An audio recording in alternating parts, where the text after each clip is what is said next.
Bismillahirrahmanirrahim. Assalamualaikum warahmatullahi wabarakatuh.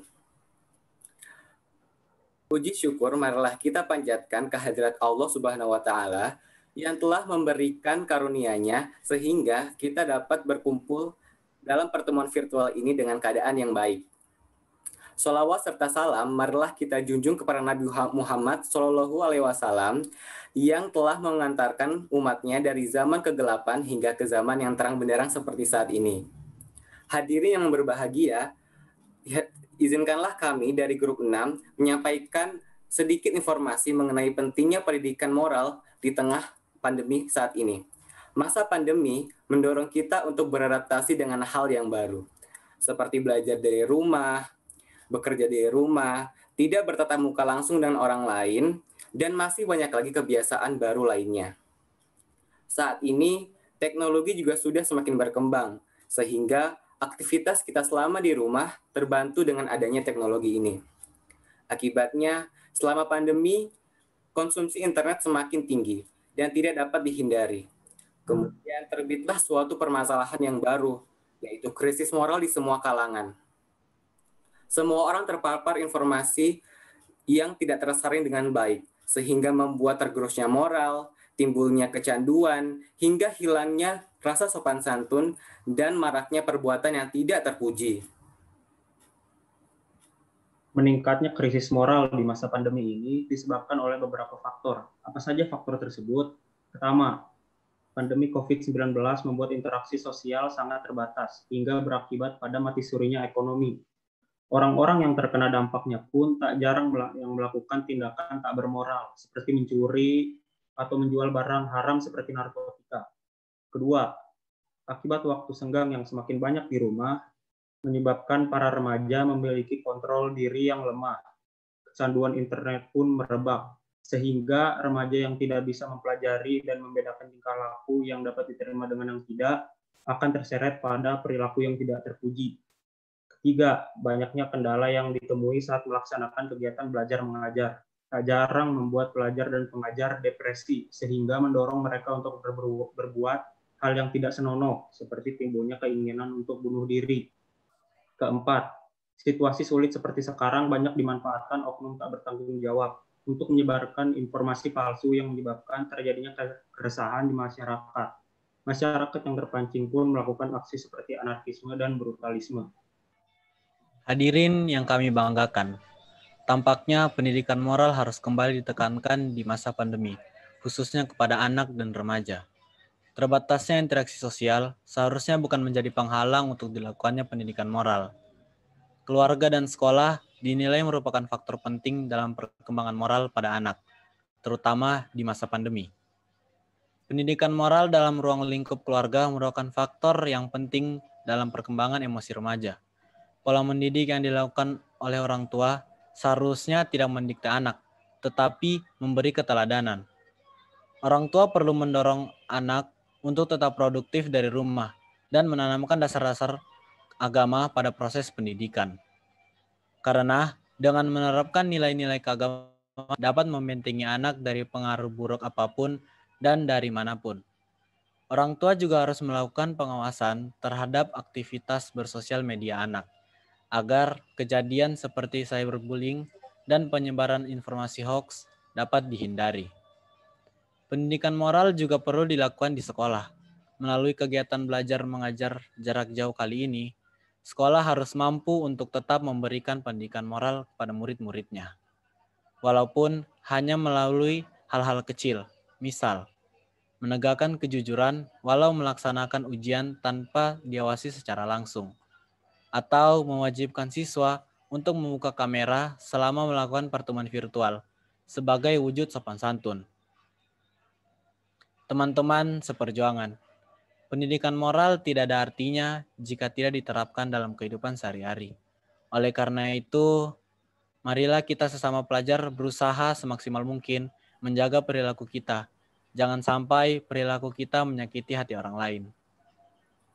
Hadirin yang berbahagia, dengan koordinasi antara guru, siswa, dan orang tua, pendidikan moral dapat berlangsung secara progresif Diharapkan dengan kembali ditekankannya pendidikan karakter dapat meminimalisir terjadinya krisis moral, khususnya pada generasi masa kini. Kita juga dapat beradaptasi dengan baik di masa pandemi ini, dan kita dapat melaksanakan aktivitas dengan lancar. Sekian yang dapat kami sampaikan. Mohon maaf apabila ada kesalahan. Terima kasih atas perhatiannya. Wassalamualaikum warahmatullahi wabarakatuh. Waalaikumsalam warahmatullahi wabarakatuh. Yeay. Udah tenang? Sudah lega? Alhamdulillah. Jadi alhamdulillah gak lama ya, tidak begitu lama ya. Ibu cuma mau kasih masukan aja untuk perbaikan kalian ke depannya juga. Ini adalah praktik untuk Ibu nilai bagaimana kemampuan kalian saat berceramah atau berpidato.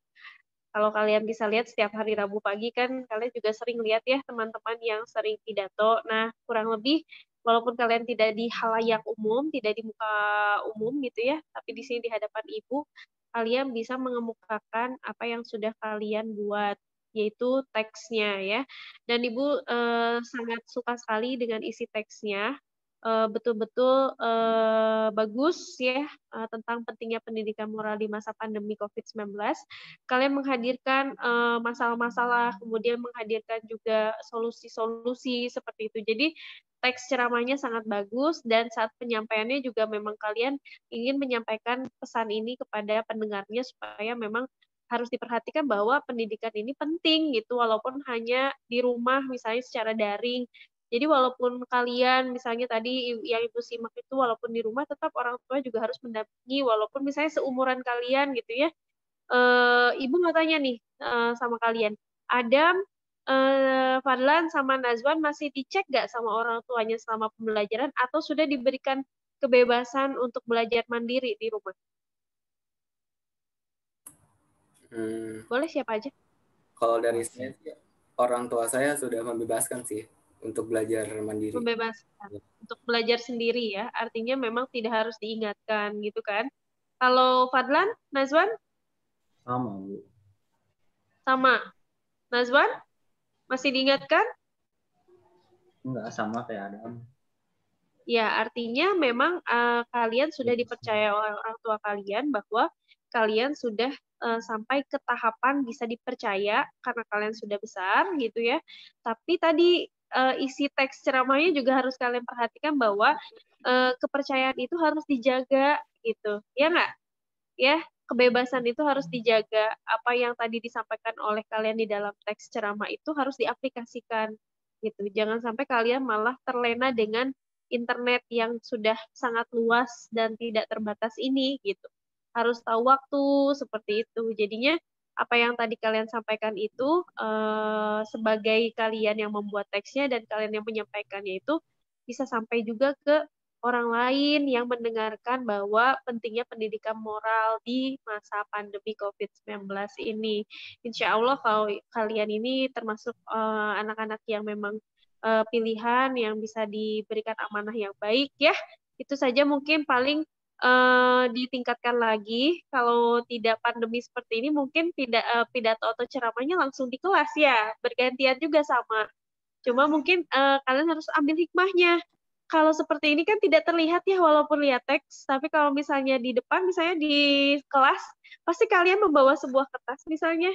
Nah kertas ini juga kan memang harus tidak terus baca terus kan ke teksnya, jadi sesekali bisa dilihat, sekali lihat ke audiens gitu ya. Jadi walaupun di sini audiensnya hanya ibu saja yang menyimak dan menilai, tapi nanti juga sebetulnya teman-teman kalian di grup yang lain juga menilai kalian, bagaimana ekspresi kalian, gestur kalian, mimik kalian, pembawaan kalian, dan isi pidatonya juga gitu. Jadi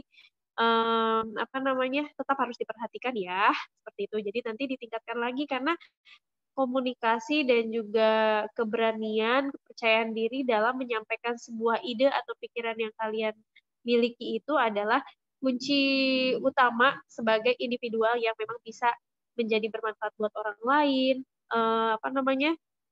Kita semakin belajar untuk bisa komunikasi yang baik itu seperti ini. Kalau kita menyampaikan ceramah di depan orang itu seperti ini gitu ya. Jadi tentu saja dengan bahasa yang baik yang sudah dibuat teksnya gitu ya. Kalaupun misalnya tanpa teks ya bisa aja, tapi kan harus dipikirkan dulu sebelum diucapkan. Ya, itu sebetulnya banyak sekali hikmahnya. Jadi kalau kalian berbicara itu harus dipikirkan dulu sebab akibatnya juga, apalagi kalau teksnya sudah dibuat itu lebih bagus. Cuma pesan ibu mungkin lebih sering dibaca lagi supaya nanti lebih memahami. Sama seperti kalau kalian nanti presentasi, semakin banyak dibaca maka semakin kalian memahami materi yang akan disampaikan ke orang lain. Itu saja yang bisa Ibu sampaikan. Terima kasih banyak atas waktunya dan rekamannya nanti oleh Adam di-save, disimpan, kemudian kirim linknya ke Ibu ya. Selamat istirahat. Baik Bu, terima kasih Bu atas waktunya. Sama-sama. Terima kasih, Bu. Dadah. Sama-sama. Sampai besok ya. Ya, besok. Ketemu besok. Ya. Bu izin live ya. Baik Bu.